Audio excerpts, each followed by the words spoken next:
Yo, what is going on, everyone? My name is Nick, or the Notorious Fantasy, and in today's video, we're going to be doing a 10-team PPR mock draft from the second overall spot using FantasyPro's Draft Wizard. The roster positions of today's 10-team PPR mock draft are 1 quarterback, 2 running backs, 2 wide receivers, a tight end, 2 flexes, a defense, kicker, and 6 bench spots. We're going to be drafting up against the composite ADP from ESPN, NFL.com, RT Sports, and Sleeper, as well as the expert consensus rankings from FantasyPros, and I also boosted the positional value of wide receivers to high because I think this year, unlike past seasons, the wide receivers are going to be coming off the board early on in fantasy drafts at a much higher rate. But before we can get into this mock draft, I would like to ask that if you guys are new to the channel and you do end up enjoying today's video, that you please make sure to hit that subscribe button down below. While you're down there, whether you are new to the channel or not, please make sure that you do leave a like on today's video. It would help me out a ton. If you want to follow me on Twitter, please do so at NotoriousFantasy. So without further ado, let's get into this 10-team PPR mock draft from the second overall spot. So I talk about this in every 10-team mock draft, but my strategy in a 10-team league is a lot different than a 12-team league. In 12-team leagues, there are going to be teams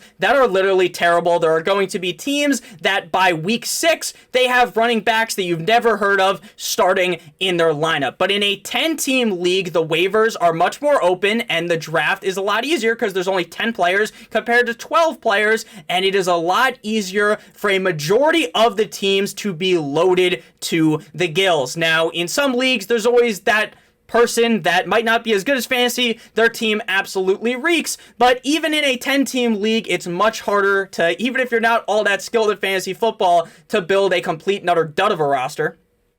So a lot of the teams you're going to be facing are loaded to the gills. So the way you overcome that is by having an elite quarterback or an elite tight end, and sometimes both. Now, Travis Kelce is a must-draft player for me in the first round of 10-team leagues. The problem is we are at pick 2, not pick 8, 9, or 10, where I'm open to drafting Travis Kelce. So while I still do believe very heavily in the get the tight end early in these drafts in 10-team leagues, I can't do it here because at the 102, that is too pretty of a penny for me to draft Travis Kelce. So Jefferson goes at the 101. For me, most of the time, I will go with Jamar Chase at this spot. I do think Jamar Chase is my number 2 player in fantasy football rankings. I think he is going to smash in Cincinnati this season, but I don't want to do the same thing in every single video and every single draft. I think if you are drafting in 10 leagues, if every single time you draft Jamar Chase, well, 10 of your teams are going to be dead in the water sleeping with Luca Brasi with the fishes if he gets hurt, or if maybe the Bengals for some reason are just terrible. Knock on wood, we don't root for injuries, but you get what I mean. So we're going to go with Christian McCaffrey here. I think you could argue Christian McCaffrey should be the number 1 overall. He had 1,000 rushing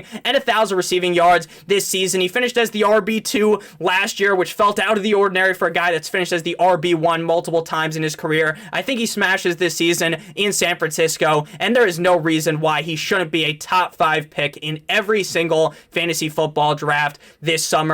Again, normally I do go with wide receiver, but I won't even make fun of you if you wanted to go Christian McCaffrey with the 101 because I get the running backs are scarce.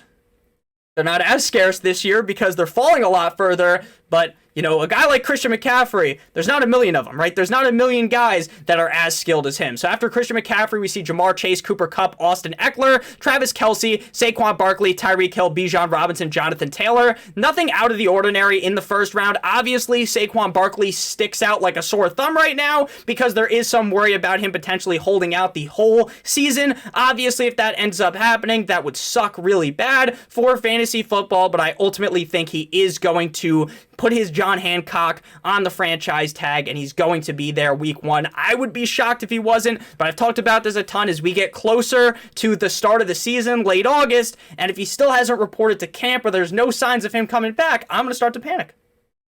So that's kind of just how I feel about Saquon Barkley right now. The second is 9-inch Nicholas Chubb, Stephon Diggs, CeeDee Lamb, Devontae Adams, Derrick Henry, Josh Jacobs, A.J. Brown, and Amon-Ra St. Brown. So we are up here at the 2.09. Again, nothing really all that out of the ordinary, if I'm being honest with you. I don't like taking Travis Kelce at the 106, but that's probably the earliest I would pay for him in a 10-team league because, again, I put that extra importance on the tight end position. So looking here at the board, best running backs available, Tony Pollard, Ramondre Stevenson, Breece Hall, Najee Harris, Joe Mixon, best wide receivers, Garrett Wilson, Jalen Waddle, Chris Olave. So a lot of wide receivers have came off the board. I am a huge fan of Jalen Waddle. I think there's a chance we can get him in the third round, so I'm going to go with the running back here that I have really started to fall in love with recently. That is Tony Pollard. Now, Tony Pollard has been smacked with the franchise tag, but unlike Josh Jacobs and Saquon Barkley, he is going to 100% play through the franchise tag. The Dallas Cowboys are going to run this poor bastard into the fucking dirt. They're going to give him so many touches this season. I think without Ezekiel Elliott there, the upside really is running back one. He has elite pass catching upside.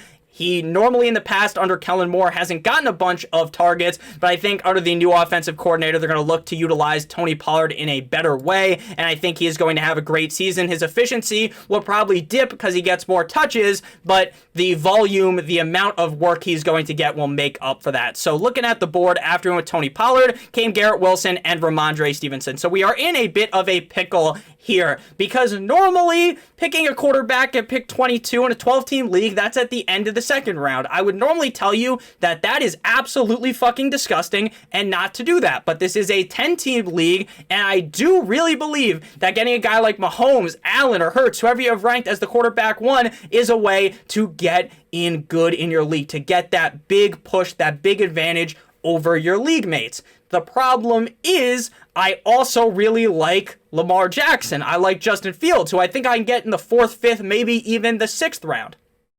And there's a chance that one of these quarterbacks, Mahomes, Allen, or Hurts, ends up coming back to me in the 4th round. So I am going to wait here and go with my guy, Jalen Waddle away, Waddle, till the very next day of the Miami Dolphins. This guy was dominant like Lightning McQueen was dominant in the Piston Cup, right? Lightning McQueen has like 8 Piston Cups. Jalen Waddle took the defense to Pound Town last season. Jalen Waddle's numbers dipped off mightily after Tua Tagovailoa ended up getting hurt. So if Tua is able to stay healthy, then Jalen Waddle has the upside for him and Tyreek Hill to both finish as top 5 receivers in fantasy football. Waddle and Tyreek didn't score a single touchdown when Tua was hurt. I'm a huge fan of Waddle this season. He can make a 3-yard screen turn into a 99-yard touchdown. Jalen Waddle is a beast, and I think he is going to show everyone how silly they were for ranking him outside of the top 12 at the wide receiver position. His highest rank is most likely wide receiver 10, I would say, by most people. I think he could easily finish as a top 5 wide receiver.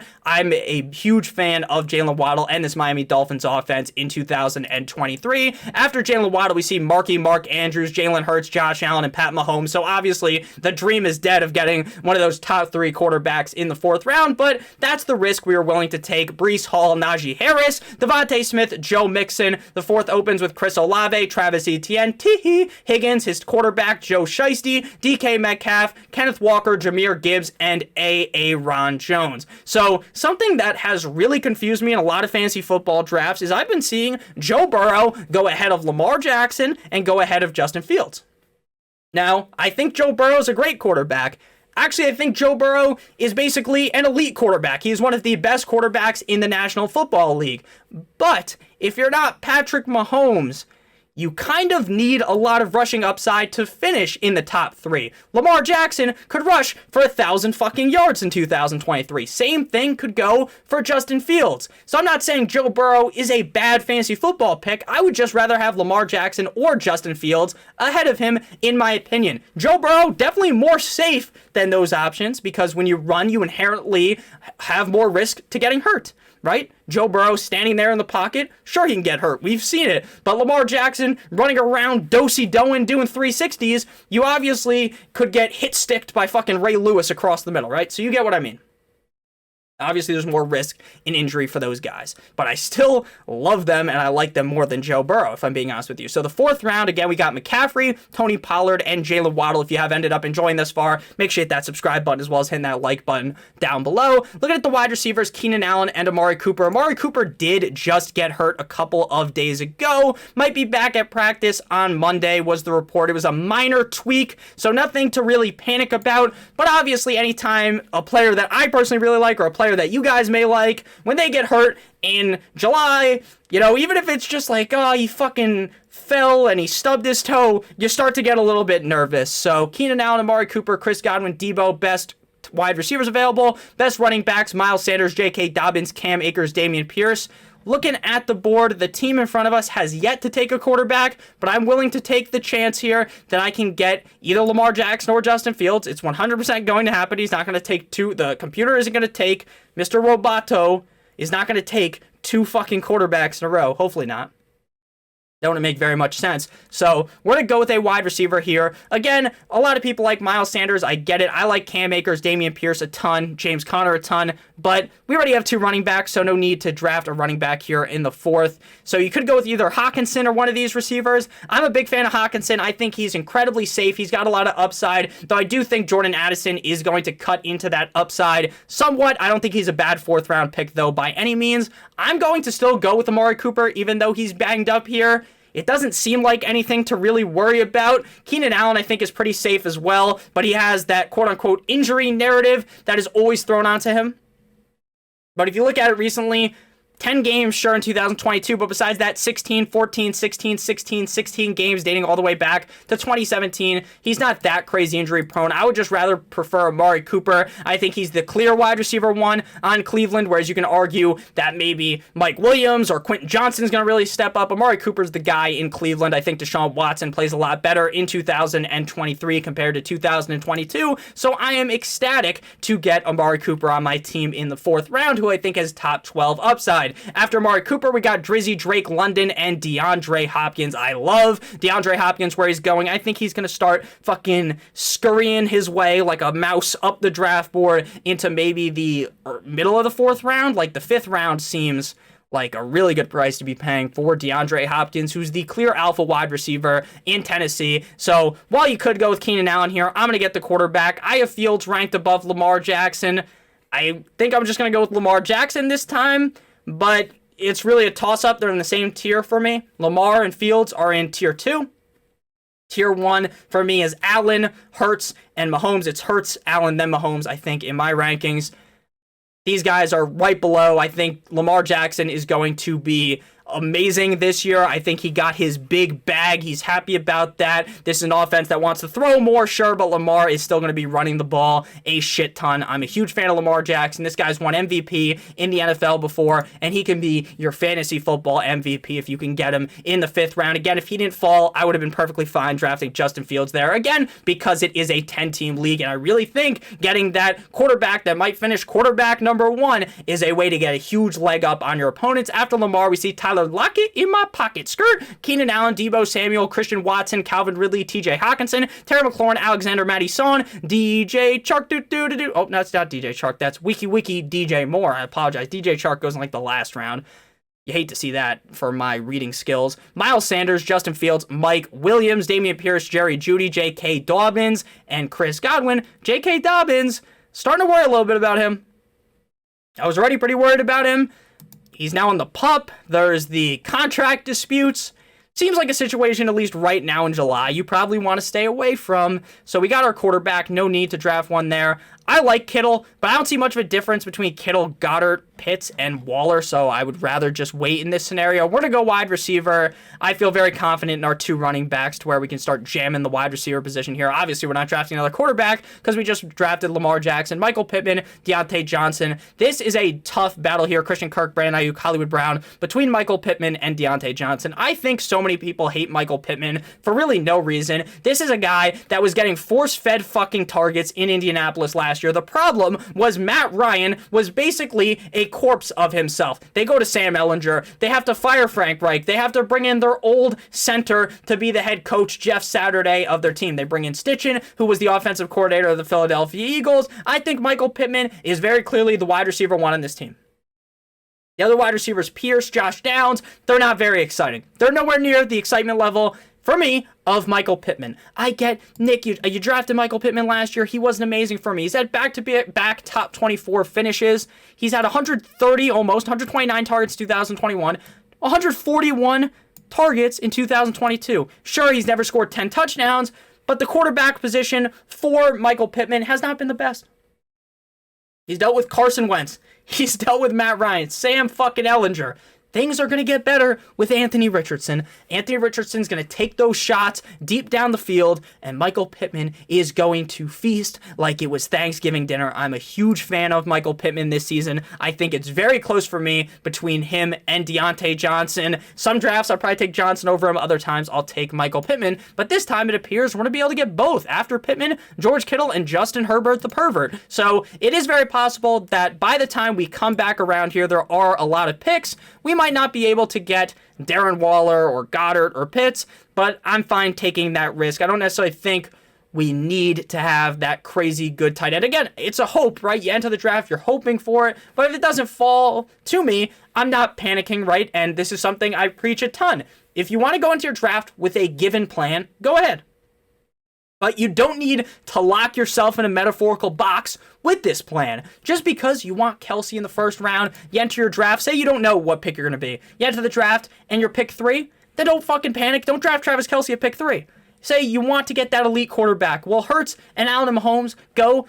Don't just pick Joe Burrow, Lamar Jackson right after Mahomes, right? Do not panic. Just don't panic. Stay in your lane.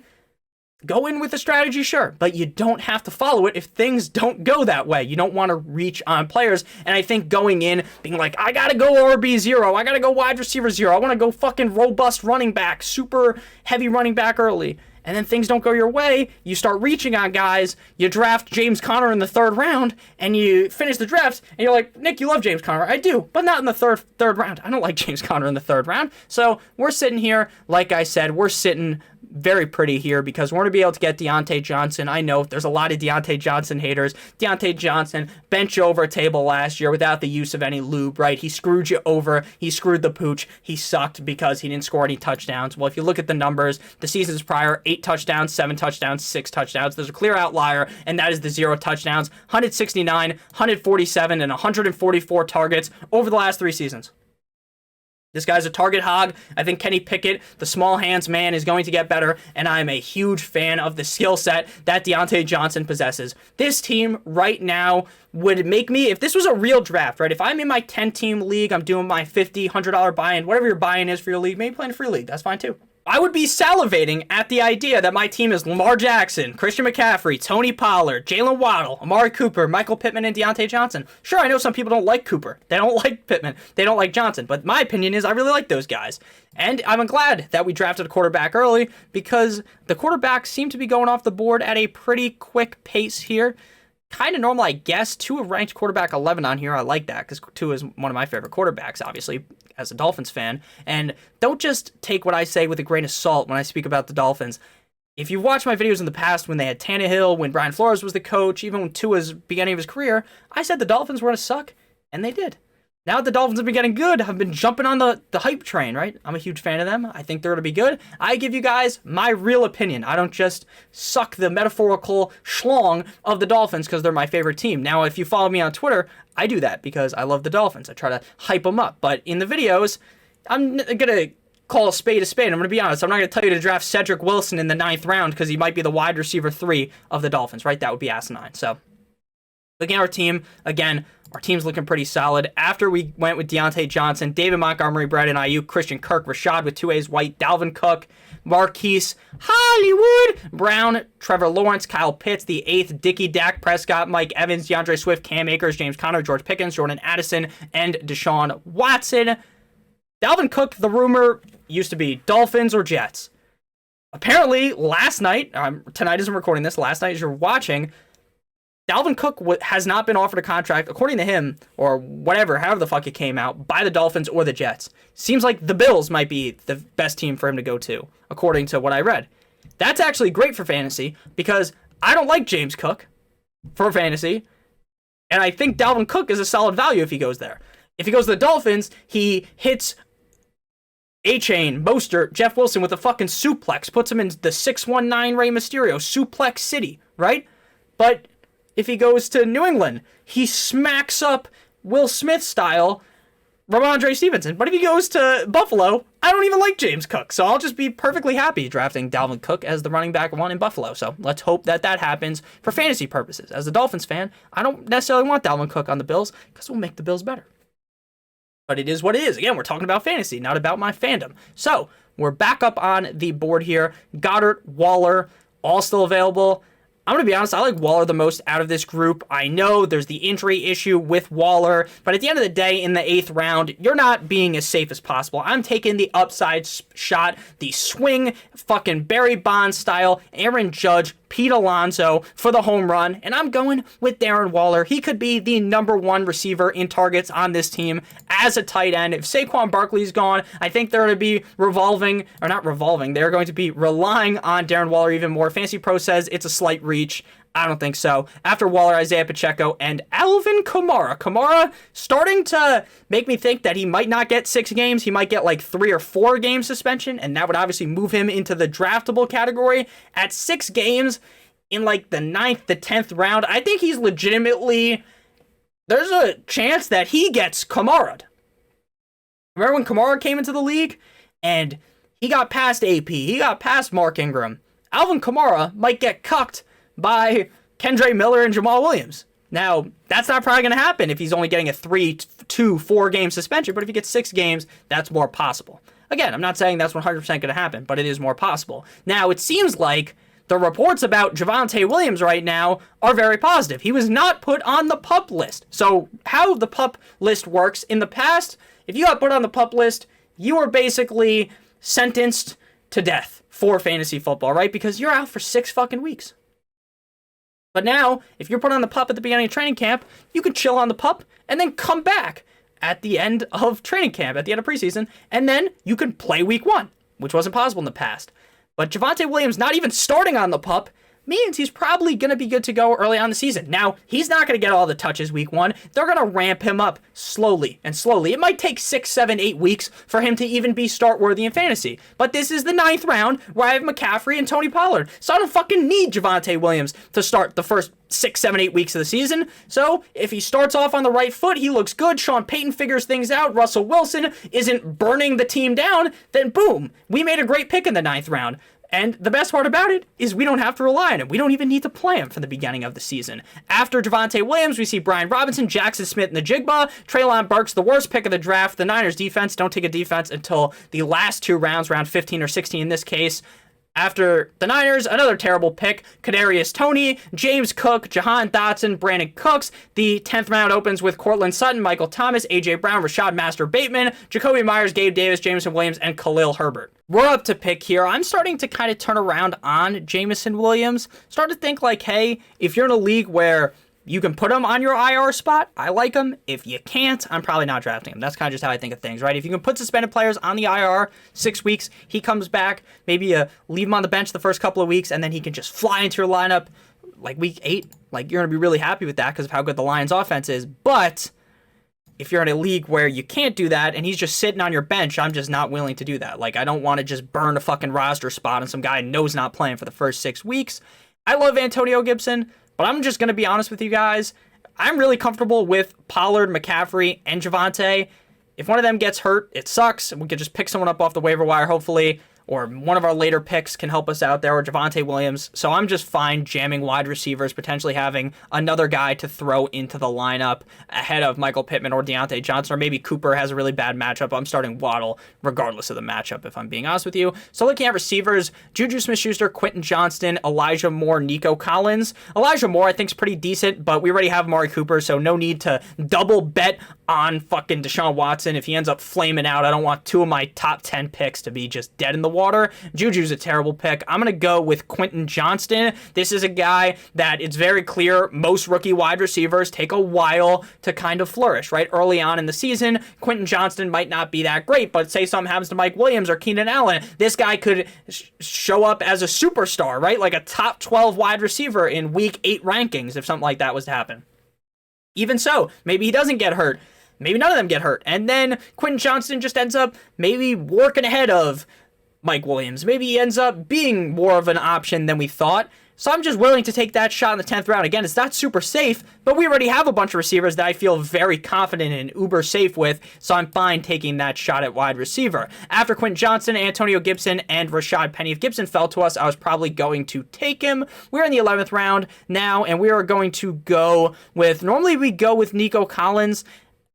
feels like we just do it every single draft, but to me, he's such an auto-click in the 11th round, I have to keep pumping him up. This guy could be the wide receiver 1 in Houston with a much better quarterback than Davis Money Mills. He showed a lot of promise in the past. He's had flash games. Nick, he was the wide receiver 72 last year. Sure, I understand he didn't finish all that well, but at the end of the day, there was a couple games where he showed some spark, some pizzazz, and that was in a god-awful Houston Texans offense. Imagine what happens if the head coach isn't Lovie Smith, which it isn't. Their quarterback isn't Davis Mills, it's CJ fucking Stroud. Imagine how much better things could get. And again, Nico Collins' path to being the wide receiver 1 is very easy to foresee. It doesn't take a rocket scientist to figure that out. Again, I take him to all these drafts. I take him to a lot of my underdog drafts, the drafts I'm paying money for. I'm drafting them basically every single time I see him. Late in drafts. So, while early on in drafts, you don't want 100% exposure to Amari Cooper in every league, because if he gets hurt, you're dead in the water. Nico Collins is an 11th round pick, so if I draft him, he gets hurt, it's no big deal. It's not as big of a deal. Knock on wood, though. We don't root for injuries. Looking at the board here, if you wanted a backup tight end, if you didn't trust Darren Waller, I think now would be the time to go ahead and snag one. We have Lamar Jackson, so I don't think this team needs a backup quarterback necessarily. Again, if you don't trust Waller, go ahead and draft Freiermuth or Evan Ingram. I'm going to go with a running back here that I like a decent amount, and that is going to be Mr. Tyler Algier. I think Tyler Algier might end up being the best handcuff in fantasy football if something happened to Bijan. We saw how much the Atlanta Falcons ran Algier last year. I made this joke a couple of videos ago. They made Caleb Huntley look like prime fucking Reggie Bush, Adrian Peterson running for 1,000,000 yards. Tyler Algier, if Bijan gets hurt, will be fantasy viable. If Bijan doesn't get hurt, they might run the ball so much that Algier could have some sneaky good games. Now, again, it's obviously a backup plan for you. You don't want to be starting him every single week in a 10-team league, but I think he does have pretty solid upside. And I think Algier is going to be one of my highest owned guys, like a running back that I believe is must draft late in fantasy football drafts. Algier, Tevin, 2 Chains, and then Evan Ingram. I think we're going to draft one more running back and a wide receiver to close this team out. We are going to go with the upside of Kendre Miller. He was just upgraded off of being on the PUP list, I believe. He passed his physical, which is great, so he should be good to go relatively soon. Again, if Kamara takes that big suspension, Miller's going to jump up. But the thing is, based upon knowing ADP, ESPN, NFL, all these websites, they don't fucking respect Kendre Miller. He's free, so I'd rather just go wide receiver. We're going Darnell. Here comes the Mooney. I was a big Darnell Mooney guy last year. I think this offense is going to be more pass-heavy than they were last season. I think Fields takes that next step up, and I think Darnell Mooney just didn't have the chops to be the number 1 guy, right? We saw he was good when they had other receivers there, like Allen Robinson, but when Mooney had to become the guy, Buddy shit his pants. But now they have Wiki, DJ Moore. I think that gives more upside to Darnell Mooney. If you don't want to draft him, just take Sky Moore. That guy's close to becoming an insta-click for me. Could be the wide receiver 1 on the Chiefs. Let's just be honest. Kadarius Toney can't stay healthy whatsoever. I've never seen him stay healthy in the NFL. And again, I'm not shitting on the guy. I hope he can stay healthy. But he's already hurt. Let's just be honest. It kind of sucks. After Mooney, Daniel Dimes, Daniel Jones, Pat Freiermuth, Dalton Kincaid, Wiki, DJ Chark, or actually this is DJ Chark, baby Chark. Philadelphia Eagles defense, Dalton Schultz, Cole Kmet, Tua Tagovailoa, Elijah Mitchell, Devin Singletary, Anthony Richardson, Jeff Wilson, Raheem Mostert, I sound like fucking Mike Tyson, Donta Foreman, Jalen Warren, and Zay Jones. So we get to close out the draft here with, do we need another running back? Maybe. Yeah, we'll just go with Kendre Miller since we talked him up. If you wanted to go tight end, I'd go with Higbee here. But we're to go Kendre Miller for all the reasons I already talked about. This guy could be the starter potentially week 1 if Kamara's suspended. And I think Kamara's going to get suspended. After Kendre Miller, we see Kirko, Chains, and Dallas Goedert. So we're going to go with our kicker first. Normally I go kicker, then defense. We're going to go, normally we just go Tucker. So this time we're going to go with Bass. Pick your poison at kicker. And then for defense, you want to draft the defense that's playing a not so hot opponent in week number 1. And then after that, if their opponent week 2 is hard, you cut them. You just change your defenses in and out every single week. Something I've been doing for years. I make videos every single week on which defenses you want to add. There'll be 5 defenses, and if all those defenses are taken, you can just ask in the comment section, hey, all these defenses are taken, Nick, what's another defense you like? And I'll give you a couple more. So it's Not a hard ask for me. I love looking at defenses. I think that's one of the best strategies to win in fantasy football is streaming defenses, because even though the Cowboys have this great defense, the Eagles have this great defense, the Eagles are going to run into the Cowboys. The Cowboys are going to run into the Eagles, these great offenses. So you don't want to just because, oh, this defense is great. A lot of the time, that doesn't work. In years prior, remember when the Bears were really good? You could play them against fucking Patrick Mahomes-led Kansas City Chiefs, and you would have been fine. But, you know, a lot of times, that's just not the case. So only notable players here. We're not going to name off the kickers and defenses. Michael Gallup, Zeke were picked. My boy, my old bitch lane, but my young Hoku has been selected as well. We're going to go with our defense here. We go with the Saints every single time. The Chiefs are playing the Lions. The Saints have a easy schedule. Now, I know maybe Derrick Henry blows the Saints up week 1, but, you know, I think Tannehill's good for a turnover against the Saints. Carolina, week 2 of rookie Bryce Young. Week 3 of Jordan Love in his, like, really third ever start in the NFL. Then Baker Mayfield, then Mac Jones, then the Texans. Right, there's 6 weeks in a row where you can start them. So I like the Saints a lot in fantasy drafts. So we got a 93 out of 100. If you're doing drafts on here or anywhere where they give you a grade, don't look at the grade. Doesn't really matter. I think we smashed this draft like our name was fucking Hulk. So I think we did a great job. 93 out of 100. I give us a 100 out of 100. Obviously, there's things that we could have done differently, but I think at the end of the day, if you did a 10-team draft, I would be very happy with this team that we drafted. Lamar Jackson, McCaffrey, Tony Pollard, Jalen Waddle, Waddle, Amari Cooper, Darren Waller, Michael Pittman, Deontay Johnson, the Saints, Tyler Bass. Our bench is Javonte Williams. Our bench, very high upside. Javonte Williams, Quentin Johnston, Nico Collins, Tyler Algier, Darnell Mooney, Kendre Miller. Thank you guys all so much for watching. If you did end up enjoying, make sure you hit that subscribe button down below as well as hitting that like button. It would help me out a ton. If you want to follow me on Twitter, please do so at NotoriousFantasy. I love you guys all so much. Hope you have a great guys' day. And as always, good boy.